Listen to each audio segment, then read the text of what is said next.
All right, hello again. This is Jeff Scott. I've been coming at you talking JavaScript, courtesy of Murox JavaScript 2nd edition. We're up to Chapter 10, how to create and use functions. And I think what I'm going to do in this chapter is to build a really very simple, basic little example. All right, and I've started it as far as the HTML goes. So there's what we have. All right, that's it. And what I'll do in here is I'll put in a button, input type equal button, on click equal, we'll just say run, name equal run, value equal run program. All right, that's it. So I think if I save this now, and I save that right to the desktop, and I call it index.html, and then I come over here. In fact, I don't want to say on click equal run. We're going to say main. Okay, and then let's write a very simple little function main. Now this is going to be really simple, but we'll add to it as we go on. var num1 equal parse int prompt enter a number, and we will make 10 the default value. Okay, and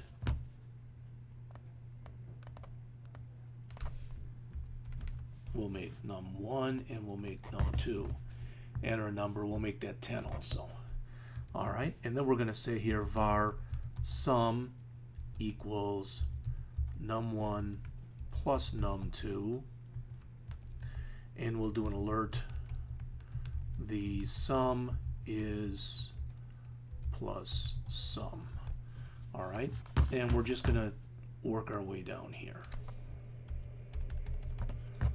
All right, so we'll have sum, we'll have diff, which is num1 minus num2, and the difference will be, and this will be prod for product,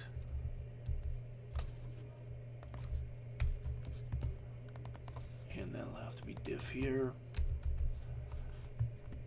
and prod,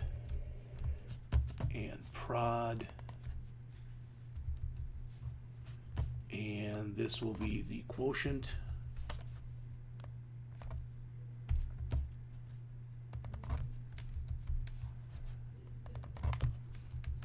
and finally we'll call this one the mod.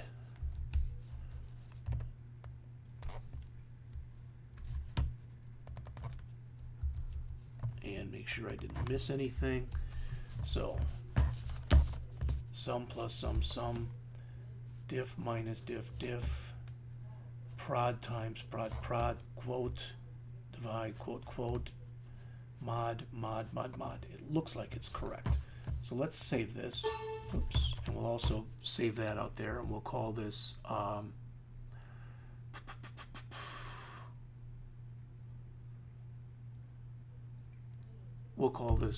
functions.js.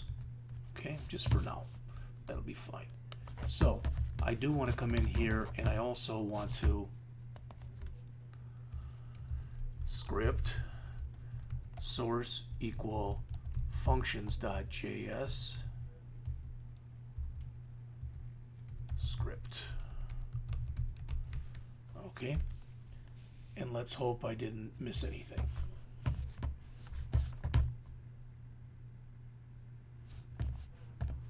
All right, so run, and we have to run. Yep. Run.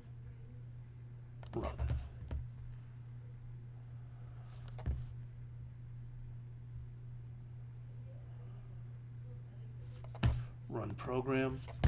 All right, we'll just keep the default 10, 10. The sum is 20. the difference is 0, the product is 100, the quotient is 1, the modulo is 0. Works perfectly. That's real good. So far everything is working exactly the way that it should work. Okay, so that's good. Now, there's absolutely nothing wrong with this program the way that it's been written. But let's talk about how we could make it conceivably better. All right, first of all, I want to take these two variables, the num1 and the num2, for now at least, and I'm going to put them at the top of the program. By putting them at the top of the program like that, what that means is those variables are now global. And you might say, well, what the heck is global? Well, what we're going to do is we're going to take this function and break it down into 1, 2, 3, 4, 5 other functions. So we're going to do this. We're going to say function sum. All right? And we're going to say return num1 plus num2. In fact, we can't call it the same name as our variable. Okay, so we're going to call it the sum. So the sum will be num1 plus num2. Okay. The next one will be the diff, which will return num1 minus num2. The next one, you can hopefully see where this is going, will be called the prod, and it will return num1 times num2. Then we'll have the quote, which will return num1 divided by num2, and finally we'll have the mod, which will return num1 modulo num2. All right, so now what we can do is we'll change all these and we'll say var sum equal the sum, var diff equal the diff,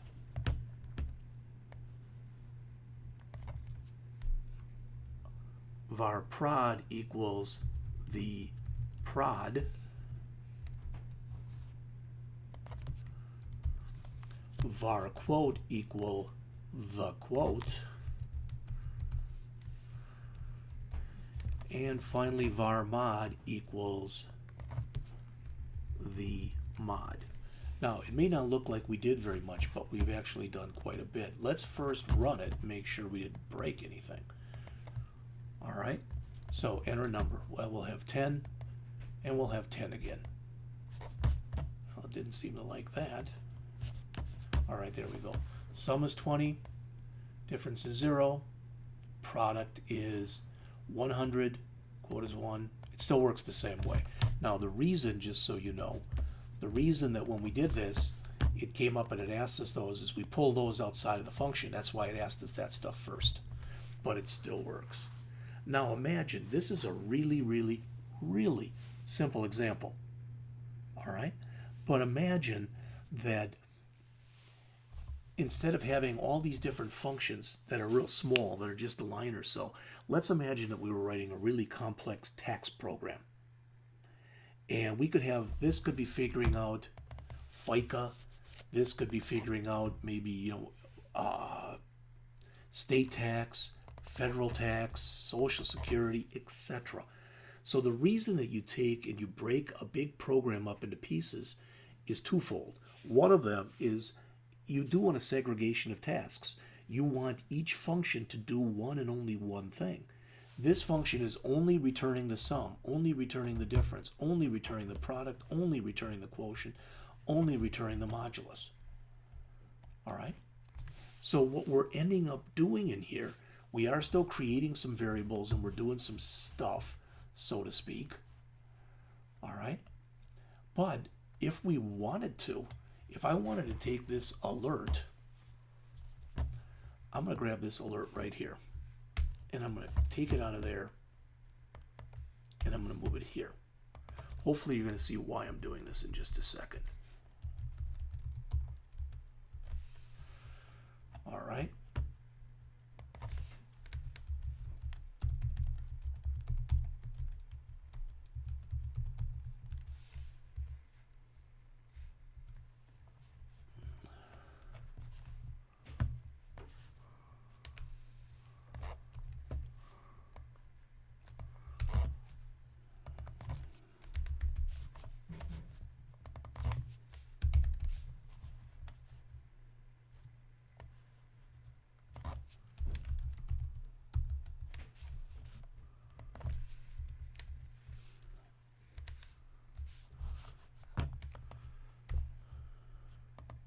You'll bear with me for just a couple minutes here as I'm changing this around.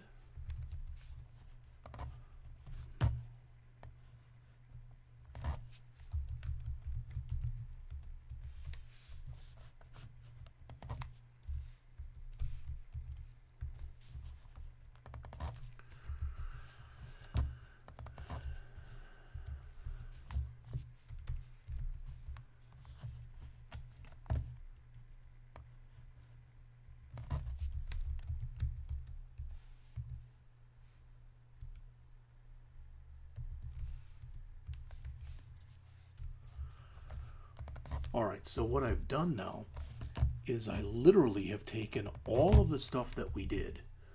Oops, yeah, that's right. And now I can take it out of here. So I can call the sum, and I can call the diff, and then I can call the prod, then I can call the quote, then I can call the mod. So what I've done is I've changed this so that my main function is what's known as a driver. The sole job of this main that starts the program is to call the different functions to do all the work.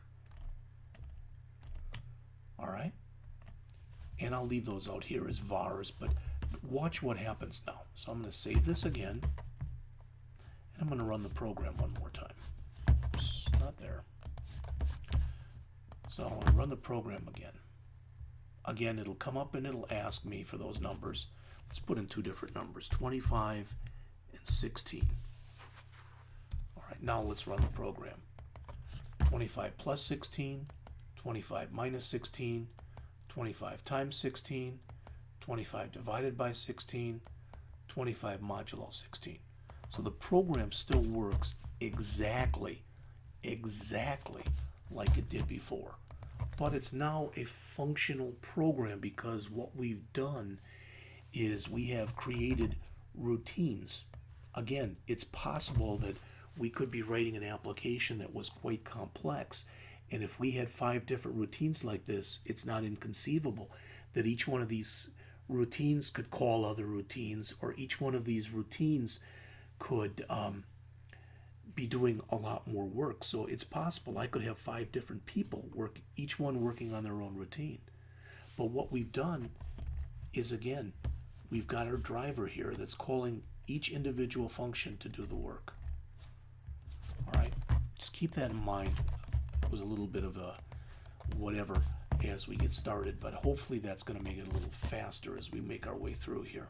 So chapter 10, which starts in the book on page 293, is on how to create and use functions.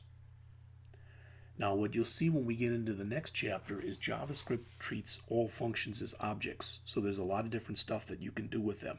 And you'll start seeing this already in this chapter. Functions provide a way to divide the code of an application, into what are called manageable blocks or units. They allow you to reuse code because you can basically write it once and then use it or do what's called call it in multiple places.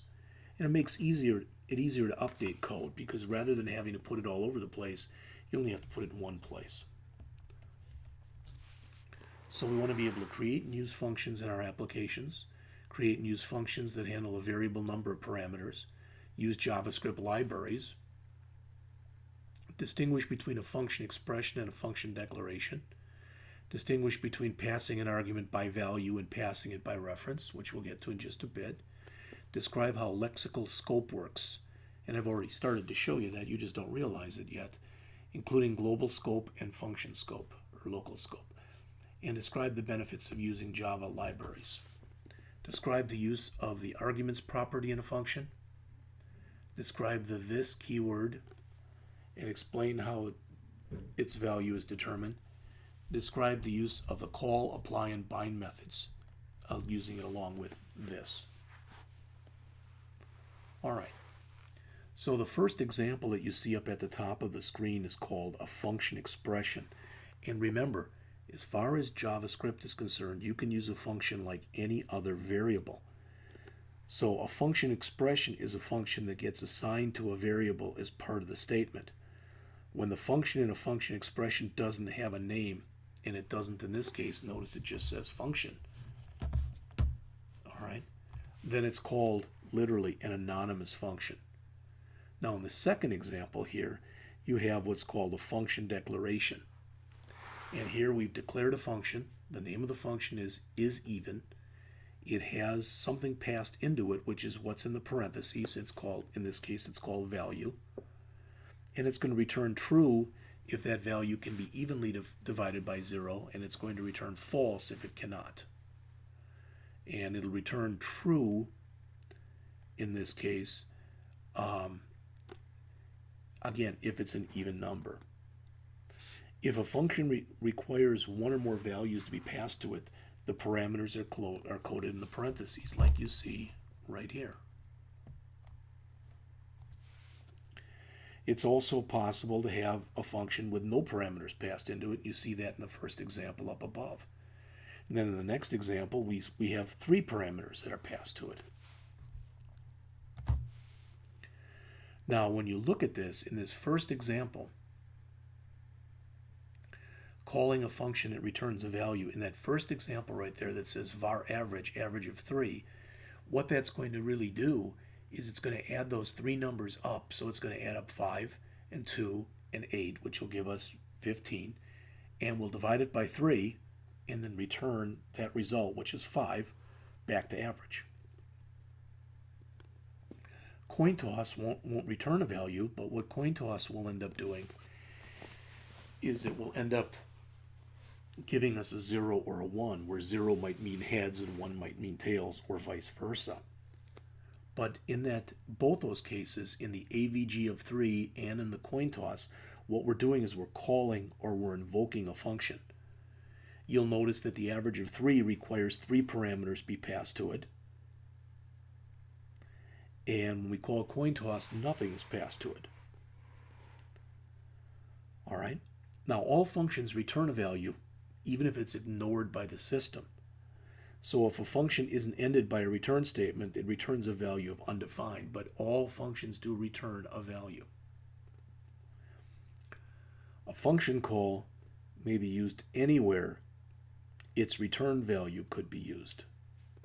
Typically, it's stored in a variable or used in an expression. If you say, I don't know what that means, it's what we already have started looking at back here.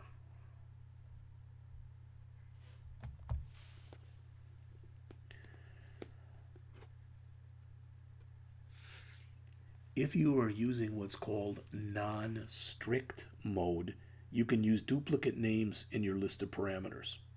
All right? You don't typically want to do that, though. Instead, what you typically want to do is you want to use strict mode, where you get a syntax error if you use duplicate names in your parameter list, which is basically a message to you that you shouldn't be doing something like that. So again, we've looked a little bit at all these: function expression, an anonymous expression, function declaration, parameters, how to call or invoke a function, and function arguments.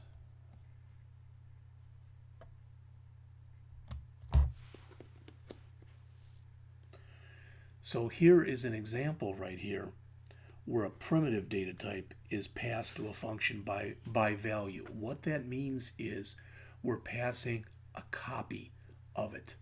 So anytime you see anything that gets passed by value, it's a copy that gets passed in. All right, what you'll see in just a couple minutes is we'll talk about also where you can pass things by reference. So when you pass in a copy, any changes you happen to make are made to the copy. You're not changing the original value. Now, this always happens when you're passing in, by default it happens when you're passing in what are called primitive types. Primitive types are numbers, strings, and Boolean, which is true, false. So when you pass a primitive type into a function, it gets passed by value, meaning that a copy gets passed in. So literally, when we did this, these could have been variables. We could have said var x equal 5, var y equal 2, var z equal 8. And if we'd have done that and passed in x, y, and z, it would have still passed in those values because it would have made copies of them. And that's what they're talking about right there. On the other hand, when an object is passed to a function, when an object, like an array, it's passed by reference. So if you pass an entire array to a function, it means that a reference to the object and not the object itself is sent to the function. So any change you make is an actual permanent change. Now, a lot of this stuff might seem like it's really, really heady, but the way you'll learn this is to start working with it. That's all I can tell you. And it's more and more imperative as you go on in this book to read every chapter and reread every chapter. All right. The scope of a variable or the scope of a function determines which code can access it.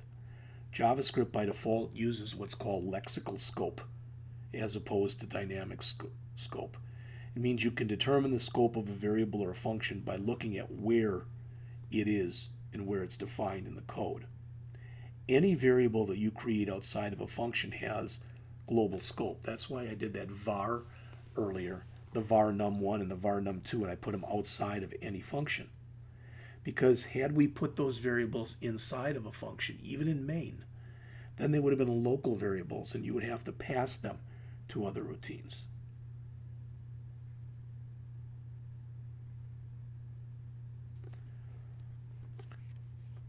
So if you create a variable that's defined outside of any function, as I did here, these are automatically global, which means I didn't have to pass them into any of these routines. I could just use them.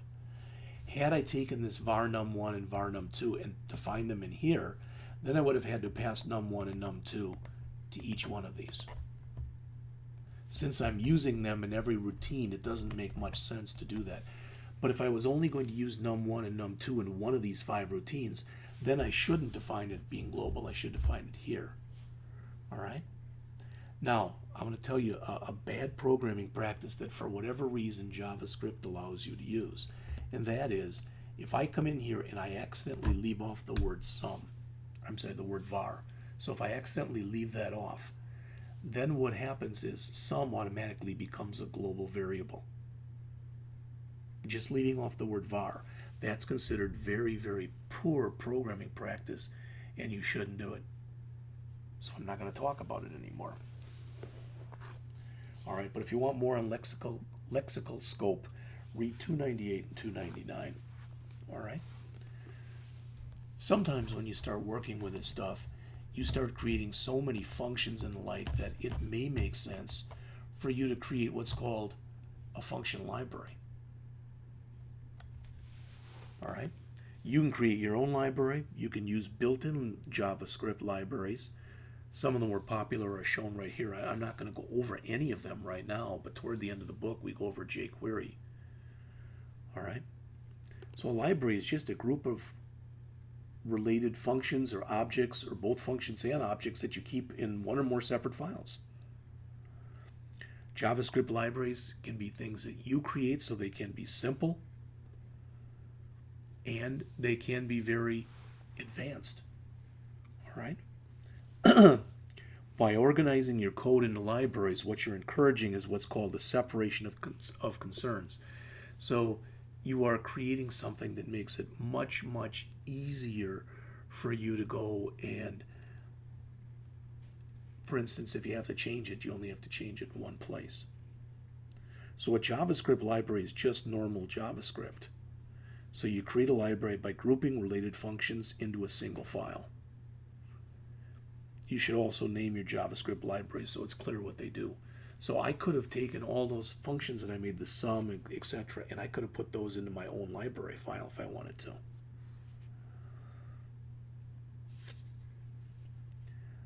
You include JavaScript libraries in an app by just putting in another script tag. All right. Then next, what the author goes through in here is the author comes in and starts taking a look at that task manager application that was written in an earlier chapter. All right. And for the next, 7 or 8 pages or so, the author is going to talk about this. So I mentioned that this task manager app that they're going to create now is similar to the one we saw in the last chapter. It again accepts tasks from the user and displays them in a list. It also stores the tasks in local storage so that it persists after the browser has been closed. But it has 2 main differences, this example. First, it adds the ability to delete individual tasks as opposed to deleting all tasks. And second, it uses functions and libraries for the code. So you'll notice we're adding here all of our libraries. As mentioned previously, you use libraries because they allow you to group similar functionality in a single file, and it makes it easier to understand, maintain, and reuse code. So this is what's new in here, and this is the same picture that you see in the book on page 303.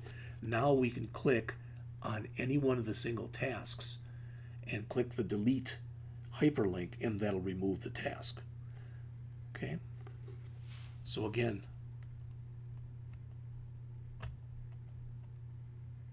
that's the HTML. There's not really a lot to it in here.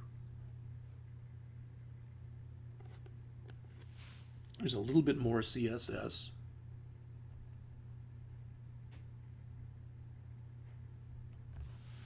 All right. And then we have to go and take a look at each one of the library files. So the first one here that's shown, or most of it is shown here, I think all of it is here, is what's called the library storage.js file. The functions in this library focus on getting values into and out of local storage. So they are all related to one another, hence the reason for putting them in a library. Now, because these functions are written in a very general way, you could reuse this library in any application that needs to access local storage. Sometimes this kind of thing is referred to as a utility library.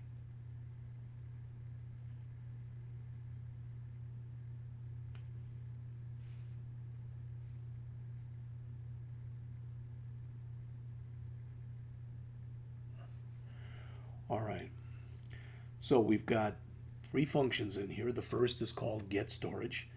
It accepts a key parameter and it returns an array. It uses the key parameter to retrieve the associated item from local storage and store it into a variable that's named storage. The second one that's in here is called getStorage. It accepts a key parameter and an array parameter. It uses the isArray method of the array object to make sure that the second parameter is an array. If it's not, it doesn't do anything. If it is, it uses the join method to create the string, just like we did before. Finally, the third and last thing that's in here is called clear storage. It accepts a key parameter and uses the setItem method to set the string to an empty string. Again, all these functions are done in a very general way. They're also written very small, all right, which makes it easier to sit and work with them. So that's the first one. Next, we've got a task list library. The functions in this library focus on working with the tasks as the user enters the task manager application. The first one here, it accepts an array parameter named tasks. All right, and basically what it's going to do is it's just going to sort the array into an alphabetic order.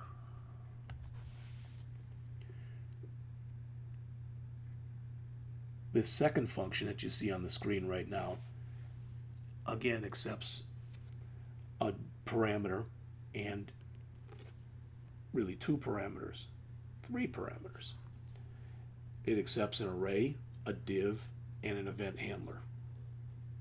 All right, and basically it's going to display the sorted task list. So after you call sort task list, it'll be responsible for putting it into sorted order. Next, we have the delete task, which literally does just that. It removes the task from our list. And finally, we've got the capitalized task to put it in capital, so the first letter is in capital, just like we did earlier. All right. So after we do all that, then we've got our main JavaScript file. So as we've done several times before, we're starting with this alias right here. So the $sign again is being used as an alias. Then it creates a global task variable, at tasks, and it initializes it to an empty array. All right. The display task function updates the tasks div to display the current tasks. Then it passes 3 arguments to the display sorted task list to load the tasks. So we're going through the same type of thing that we did previously. There really is no difference in here. So the main JavaScript file for the app calls many of the functions that were defined in the storage and the task libraries. Ideally, this is going to make the code easier to understand, to read, and to change. All right, so this chapter ends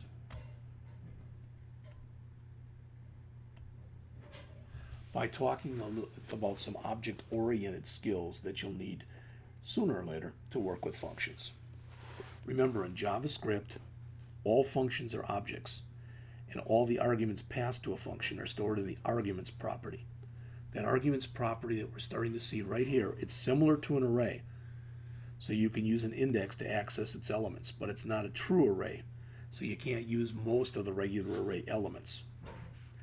If a function uses the arguments property to get the arguments that are passed to it, the calling statement can pass more or fewer arguments than the parameter list needs.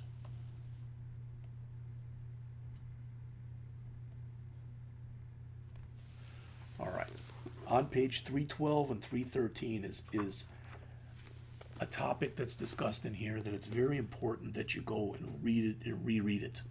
And that is the keyword this, which is used not just in JavaScript, but it's used in Java, and it's used in a lot of programming languages, period. All right. For lack of better words, this means the thing you're currently talking about. So all functions in JavaScript have a this keyword, but the value of this depends on how the function is invoked. This isn't going to make a lot of sense to you until you really start to take a look at it in some detail.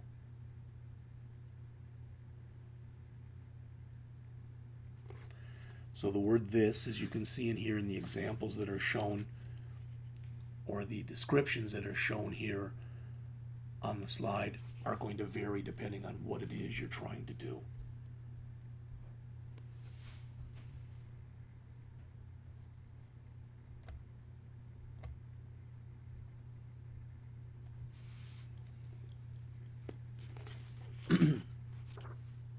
Now on pages 314 and 315, which end the chapter, they talk about using the call and the apply methods, or the call and apply methods of a function.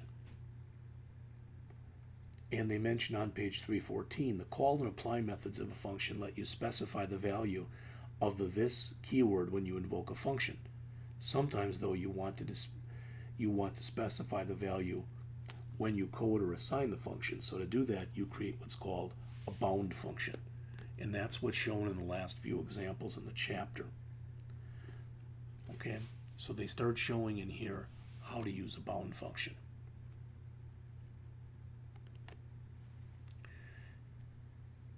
To use the bound function, you end up using what's called the bind method.